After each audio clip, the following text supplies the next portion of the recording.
सुनिए जी, सर्दियाँ शुरू हो गई हैं और इस बार तो सर्दी के साथ साथ बारिश भी हो रही है। घर की छत का तो आप जानते ही हैं ना, पानी आता है। हाँ भाग्यवान, इस बार ठंडी कुछ ज़्यादा ही पड़ने वाली है, क्योंकि गांव के चौपाल पर लोग बोल रहे थे कि इस बार सर्दी के साथ साथ भयंकर बारिश भी होने वाली है। अजी, ऐसा हुआ तो हमारा क्या होगा? छत के साथ साथ घर की खिड़कियां भी टूटी हुई है, ठंडी हवा सीधी अंदर आती है। आप कुछ कीजिए ना। हाँ सरला, मैं कुछ करता हूँ। मालिक के पास जाकर देखता हूँ, वे अगर कुछ मदद करेंगे तो मैं घर की छत और खिड़कियाँ ठीक करवा दूंगा। ठीक है?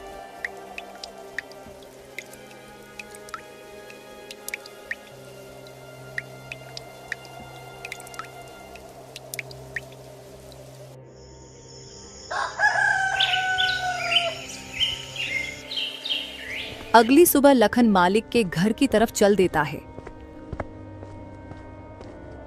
लखन का मालिक, जो स्वभाव से बहुत ही कठोर और निर्दयी था, अलाव के पास खड़ा अपने नौकरों पर चिल्ला रहा था। लखन अपने मालिक के पास जाता है और उनसे कहता है, मालिक, ठंडी का मौसम आ चुका है। कल तो हल्की हल्की बूंदाबांदी भी हो रही थी और मेरे घर की छत और खिड़कियां टूटी हैं, जिससे कि घर में पानी और हवा आती है। और अगर मैंने जल्दी से उसे ठीक नहीं करवाया तो ठंडी में हम लोगों को बहुत दिक्कत हो जाएगी। मैं और मेरी पत्नी तो किसी तरह दिन काट लेंगे, लेकिन मेरी एक छोटी सी बेटी है, वह इतनी ठंडी में उस टूटे फूटे घर में नहीं रह पाएगी। लखन की बातें सुनकर मालिक कहता है, अरे लखन, तो उसमें मैं क्या कर सकता हूँ? मालिक, आप मुझे थोड़े बहुत पैसे उधार दे देते तो मैं अपने झोपड़े की मरम्मत करवा लेता और मैं दिन रात मजदूरी करके आपका उधार चुका दूंगा। अरे तने अभी तो इतना काम भी ना करया जो मैं तने उधार दे सकूं। अभी मेरे पास पैसे कोन्या। सर्दी की वजह स्यूं सारा धंधा चौपट हो रहा है। और सुन मेरी बात, काल से काम पर मत आइए। मने तेरे बर्गे मजदूर की जरूरत कोन्या। अरे मालिक, मैं तो मदद की उम्मीद से आपके पास आया था, लेकिन आप तो उल्टा मुझसे मेरा ही रोजगार छीन रहे हो। ऐसा मत करो मालिक, मत करो। मैं कहाँ जाऊंगा? लखन के इतनी मिन्नतें करने के बाद भी उसका मालिक मणिराम उसकी एक नहीं सुनता है और बेचारा लखन वहां से दुखी मन से वापस चला आता है। लखन दिन भर जगह जगह काम ढूंढता है, लेकिन उसे कहीं भी काम नहीं मिला। सुबह से रात हो गई। सरला को बोलकर आया था कि छत का इंतजाम कर दूंगा, पर यहाँ तो नौकरी भी चली गई। घर ठीक होना तो छोड़ो, खाने तक का इंतजाम नहीं कर पाया। लखन चाय की एक दुकान के आगे बैठा यह सब सोच ही रहा था कि तभी आसमान में काले बादल छा जाते हैं और जोर जोर से बिजली कड़कने लगती है। हे भगवान, लगता है बारिश होने वाली है। मुझे तुरंत घर पहुंचना होगा, वरना सरला अकेले कैसे संभालेगी। लखन जल्दी जल्दी अपने घर की तरफ दौड़ता है। वह कुछ दूर चला ही था कि तभी जोर जोर से बारिश शुरू हो जाती है।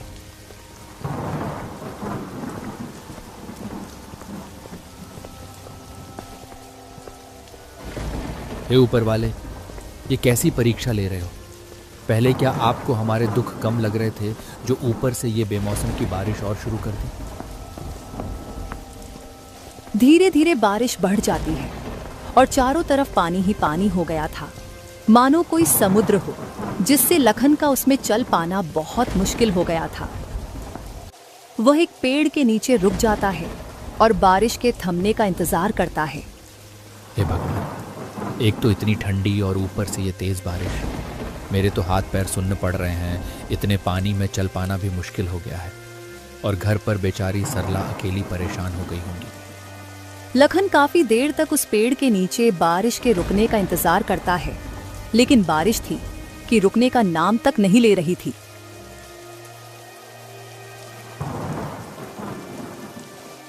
चल लखन, इस बारिश का कोई भरोसा नहीं, ये रुके या ना भी रुके। इतना कहकर लखन उस तेज बारिश में घर के लिए चल पड़ता है। जहां तक लखन की नजर जा रही थी, सब और पानी ही पानी था। छोटी छोटी झोपड़ियां तो पानी में ढहकर बह गई थी। यह देखकर लखन को अपने घर की चिंता होने लगती है बेचारा लखन जैसे तैसे करके अपने घर तो पहुंच जाता है, लेकिन जो वह देखता है उसके होश उड़ जाते हैं, क्योंकि घर में पानी भरा हुआ था और आधी आधी दीवार तक पानी पहुंच गया था। सरला, तुम ठीक हो ना? मुन्नी ठीक है ना? हाँ, हम दोनों ठीक है। और देखो, मैंने मुन्नी को ऊंचे पलंग पर बिठा दिया है, लेकिन हमें घर का सारा पानी बाहर निकालना होगा। हाँ चलो भाग्यवान, निकालते हैं। वे दोनों बाल्टी भर भर कर घर से पानी निकालने लगते हैं, लेकिन वे जितना पानी निकाल रहे थे उतनी ही देर में उससे भी दुगुना पानी घर में भर रहा था।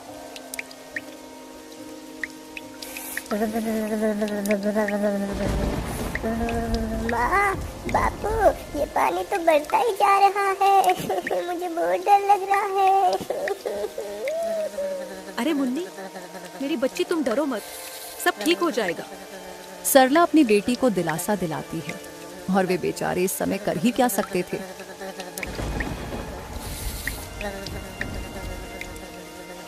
रात के आखिरी पहर बारिश रुकती है।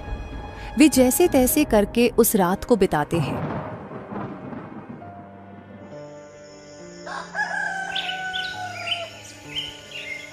अगली सुबह लखन कुछ लकड़ियां और खाने पीने का इंतजाम करता है, क्योंकि रात वाली बारिश में उनके राशन का सारा सामान बह गया था। उन लकड़ियों से लखन अलाव जलाता है तो उन्हें ठंड से थोड़ी बहुत राहत मिलती है। ये बारिश का सिलसिला यूं ही कुछ दिन तक जारी रहता है। रोज रोज सरला और लखन को घर का पानी निकालना पड़ता। एक दिन वो सब घर के बाहर खड़े थे। अजी, ऐसे कब तक चलेगा? ये हर रोज बारिश का पानी भरने से घर पूरा खोखला हो गया है। अब कर भी क्या सकते हैं भाग्यवान, कोई और रास्ता भी तो नहीं है। वे दोनों आपस में बातें कर ही रहे थे कि तभी अचानक से जोर का तूफान आया और बारिश शुरू हो गई।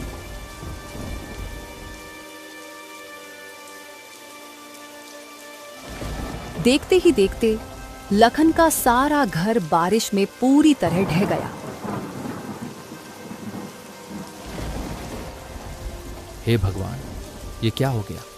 हमारी आखिरी उम्मीद भी खत्म हो गई, हमारा घर ही टूट गया। अजी, शुक्र मनाओ कि घर ही टूटा है। मुन्नी और हम दोनों बाहर ही हैं। अगर हम लोग अंदर होते तो सोचो क्या होता। हाँ भाग्यवान, तुम ठीक कह रही हो।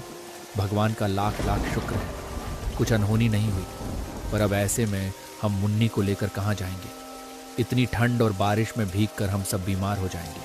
अजी, अभी तो आज रात कहीं सर छुपाने की जगह मिल जाए, वही काफी है।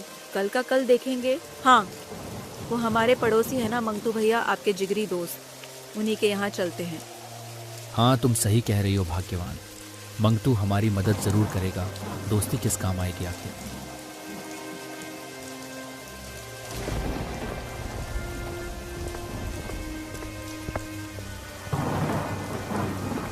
वो दोनों अपनी बेटी को लेकर मंगतू के घर के तरफ उस तेज बारिश में चलते हैं और मंगतू के घर का दरवाजा खटखटाते हैं।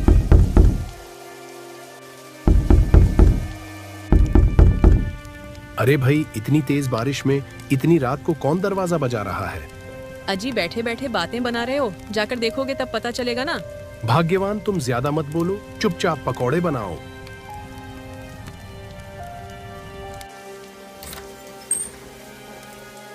अरे लखन, तू पूरे परिवार के साथ इस समय यहाँ, सब ठीक तो है ना? अरे कुछ ठीक नहीं है मंगतू भाई, तेज बरसात की वजह से हमारा घर ढह गया है। सड़क पर आ गए हैं हम लोग। बीबी बच्चों को लेकर कहाँ जाता, इसलिए यहाँ आ गया। आज की रात क्या हम तेरे घर में रुक सकते हैं? देख भाई लखन, दोस्ती यारी अपनी जगह ठीक है, मैं तुझे रख भी लूं, पर तेरी भाभी कभी नहीं मानेगी। और वैसे पूरा परिवार एक साथ माफ करना भाई, मैं नहीं रख सकता। तू कैसी बात कर रहा है मंगतू? मैंने भी हमेशा तेरे अच्छे बुरे वक्त में तेरा साथ दिया है, और आज जब मुझ पर मुसीबत आई तो तू मुंह फेर रहा है। ऐसा मत कर मेरे भाई, एक ही रात की तो बात है, मेरी बच्ची बीमार हो जाएगी। सब समझता हूँ लखन, पर मैं नहीं रख सकता। अभी तुम कोई और जगह तलाश कर लो। लखन कुछ और बोल पाता, उससे पहले ही मंगतू ने उसके मुंह पे दरवाजा बंद कर दिया। ये लो जी, पकोड़े खाओ। कौन था दरवाजे पर? अरे भाग्यवान, वो लखन और उसका पूरा परिवार था। उसका घर टूट गया है, इसलिए यहाँ रुकने को आया था। मैंने बाहर का रास्ता दिखा दिया। अजी, लखन तो आपका अच्छा दोस्त है ना, उन्होंने हमारी कितनी बार मदद करी है। आपने ये ठीक नहीं किया जी। अरे, मैंने कोई धर्मशाला खोल रखी है क्या जो हर किसी को रख लूं? और कैसा दोस्त? अब उसके पास ना घर रहा ना कुछ और, तो वो मेरे किस काम का? मैं दोस्ती तभी तक रखता हूं जब तक सामने वाले से फायदा हो। भगवान से डरिए जी, वक्त बदलते देर नहीं लगती। कहीं ऐसा ना हो ये आपके बड़े बोल आप पर ही भारी पड़ जाए। अरे भाग्यवान, ऐसा कुछ नहीं होता। ये लो पकौड़े खाओ, बड़े ही स्वादिष्ट बने हैं। उधर मंगतू बरसात के मजे ले रहा था तो वही लखन का परिवार तेज बारिश में बीच सड़क पर भीग रहा था। अजी, आप तो मेरा दोस्त कह के जान लुटाते थे ना, और उसने तो हमें एक रात घर में रुकने तक नहीं दिया। अरे भाग्यवान, वही तो बात है ना, बुरे वक्त में ही पता चलता है कि कौन अपना है कौन पराया। लेकिन मंगतू से मुझे ये उम्मीद नहीं थी। बापू, मम्मी, मुझे बहुत ठंड लग रही है। सरला मुन्नी का माथा छूकर देखती है तो वह चिल्ला पड़ी। अजी, मुन्नी को तो बहुत तेज बुखार हो गया है, ये ठंड से कांप रही है। अब हम क्या करें जी? आप कुछ कीजिए ना। मुखिया जी के घर चलकर देखते हैं, अब एक वही है जो हमारी मदद कर सकते हैं। हाँ हाँ जी, जल्दी चलो। वे तीनों जैसे तैसे मुखिया के घर पहुंचते हैं।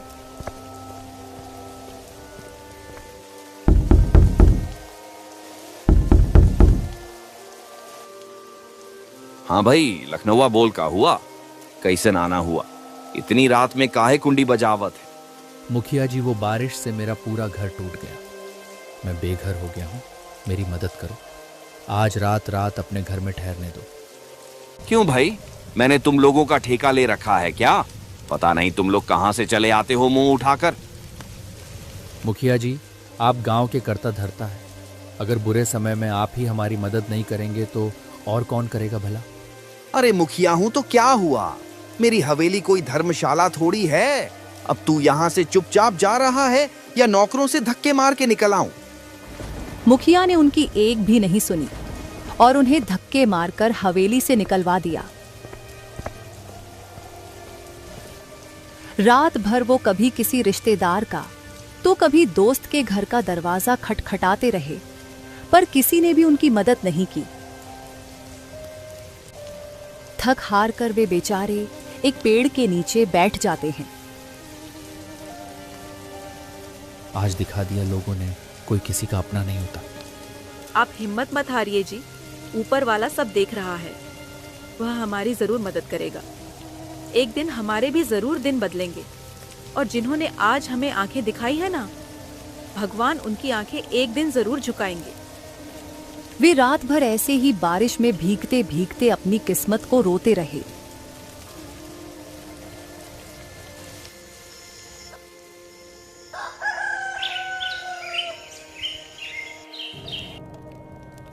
भाग्यवान, तुम यहीं पेड़ के नीचे मुन्नी के साथ रहना, मैं कुछ खाने पीने का इंतजाम करके आता हूँ। अच्छा जी, ठीक है, पर जल्दी आना।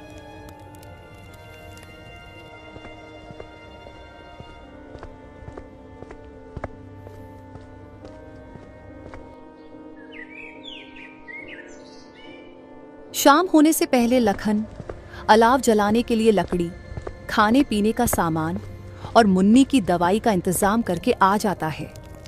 अब बारिश भी नहीं थी तो वह लोग आराम से उस पेड़ के नीचे ही रहने लगे।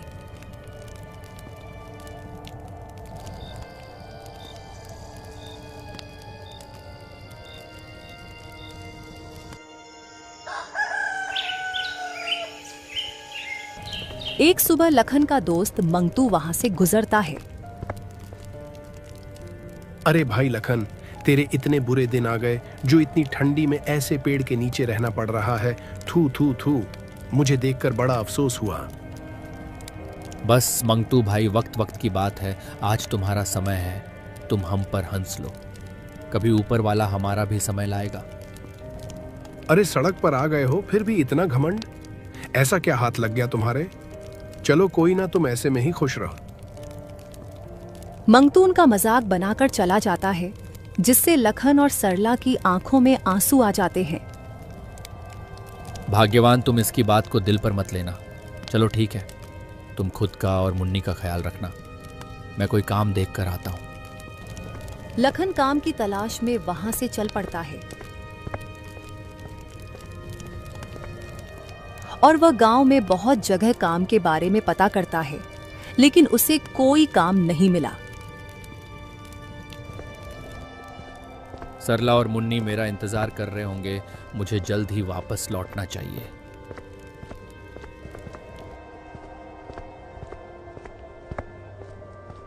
जैसे ही लखन वापस लौट रहा था तो वह देखता है कि गांव के चौपाल पर लोगों की भीड़ लगी है। अरे भाई, क्या बात है? आज यहाँ ये इतने लोग इकट्ठे क्यों हो रहे हैं? भाई, वो बीकानेर वाले अमीर सेठ माणक चंद है ना, वो गरीबों को ठंड में खाना और कंबल बांट रहे हैं। जाओ जाओ, तुम भी ले लो। ये सुनकर तो लखन के शरीर में जैसे नई जान आ जाती है। वह झट से लाइन में खड़ा हो जाता है और सेठ माणक चंद से भोजन का पैकेट और कंबल लेकर वह फूला नहीं समाया। भगवान आपका भला करे सेठ जी, आपने गरीब की मदद करी। उस दिन लखन की खुशी का ठिकाना नहीं था। वह कंबल ओढ़ता है तो उसे ठंड से राहत मिल जाती है। वह भगवान का धन्यवाद करते हुए तेज कदमों से अपने परिवार की तरफ चल पड़ता है।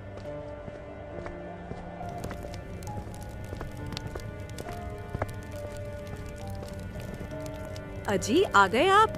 और ये नया कंबल कहाँ से ले आए आज? अरे भाग्यवान, वो बीकानेर वाले अमीर सेठ माणक चंद है ना, वे गांव में जरूरतमंदों को कंबल और खाने का सामान बांट रहे थे, तो मैंने भी वहां से ले लिया। हाँ बापू, सही किया आपने। अब आपको भी ठंड नहीं लगेगी।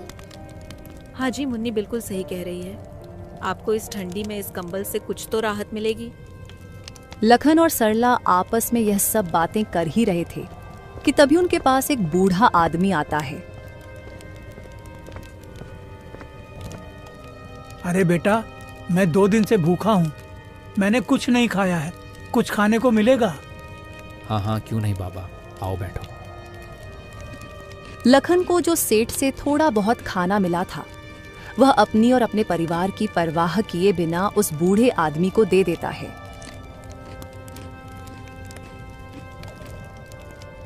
बेटा, तुम्हारा बहुत बहुत शुक्रिया जो तुमने इस सर्दी में इस गरीब को खाना दिया, वरना आजकल ऐसा कोई नहीं करता। लेकिन बेटा, मुझे ये बताओ, तुम सभी इतनी ठंडी में यहाँ सड़क किनारे क्या कर रहे हो? लखन उस बूढ़े आदमी को अपने साथ जो जो हुआ वो सारी बातें बताता है।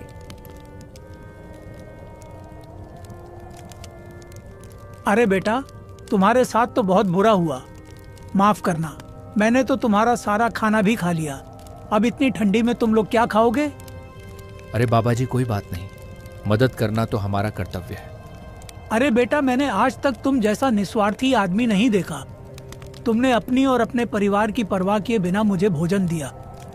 मेरे पास तुमको देने के लिए ज्यादा कुछ तो नहीं है। इतना कहकर वह बूढ़ा आदमी अपनी झोली में से एक पोटली निकालकर लखन को देते हुए कहता है, बेटा, तुम दिल के बहुत अच्छे हो। ये लो मेरी तरफ से एक छोटी सी भेंट, और इस गरीब का तुम्हें आशीर्वाद है। तुम जिस चीज को भी छू लोगे वह लोहे से भी मजबूत हो जाएगी। इतना कहकर वह बूढ़ा आदमी वहां से चला जाता है।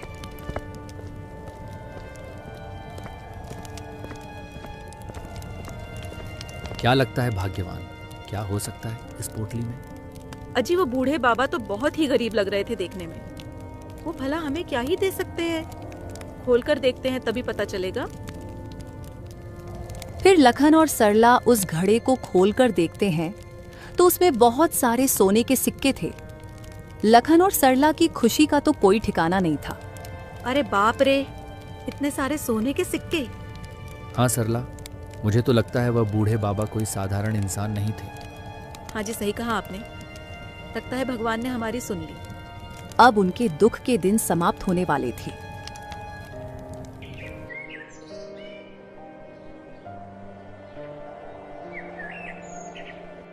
लखन उन सोने के सिक्कों को बेचकर उनसे एक बहुत अच्छा घर बना लेता है। अब उसके पास ठंड और बारिश से बचने के लिए एक अच्छा घर था और वह खुद का एक छोटा सा कारोबार शुरू करता है, जिससे गांव के कुछ गरीबों को रोजगार भी मिल जाता है।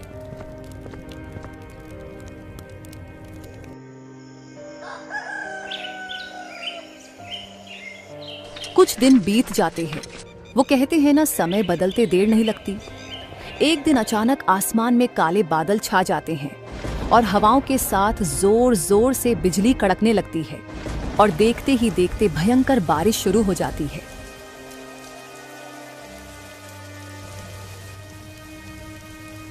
भगवान का लाख लाख शुक्र है जो अब हमारे पास इस बारिश से बचने के लिए छत है। वे तीनों आज बहुत खुश थे। वहीं दूसरी ओर गांव में हाहाकार मच गया था। चारों ओर बस पानी ही पानी नजर आ रहा था। सबके घर बारिश से टूटकर पानी में बह गए थे। सेठ मणिराम, जिसका घर गांव में सबसे मजबूत था, वह भी इस बारिश में धराशायी हो गया था। मेरी तो इतनी मजबूत हवेली थी, वो भी ढह गई। हे भगवान, यह कैसा कहर है। तभी वहां एक दौड़ता हुआ आदमी आया और बोला, अरे सब लोग लखन के घर चलो रे, अब केवल उसका ही घर बचा है। जल्दी चलो, नहीं तो हम सब लोग यहाँ डूबकर मर जाएंगे। चलो चलो। सब लोग इकट्ठा होकर लखन के घर पहुंचते हैं। वे सब लोग देखकर हैरान हो जाते हैं, क्योंकि गांव के सबसे मजबूत से मजबूत घर भी टूट चुके थे, लेकिन लखन का घर अभी भी इस भयंकर बारिश और बाढ़ में सीना ताने ज्यों का त्यों खड़ा था। लखन उन सभी को अपने घर में शरण देता है। वे सब आज बहुत शर्मिंदा थे, क्योंकि उनमें से किसी ने भी लखन के बुरे वक्त में उसका साथ नहीं दिया था। मुझे माफ कर दो लखन भाई, मैंने बुरे वक्त में तुम्हारी मदद नहीं करी। माफ कर दो मुझे। माफ कर दो। सब लोग लखन से माफी मांगते हैं। उन्होंने लखन के साथ बहुत गलत किया था, फिर भी वह सबको माफ कर देता है, क्योंकि वह बहुत नेक दिल इंसान था। कोई बात नहीं, मैंने आप सभी को माफ किया, लेकिन कभी भी किसी गरीब और असहाय के साथ ऐसा गलत नहीं करना चाहिए, क्योंकि ऊपर वाला सब देखता है।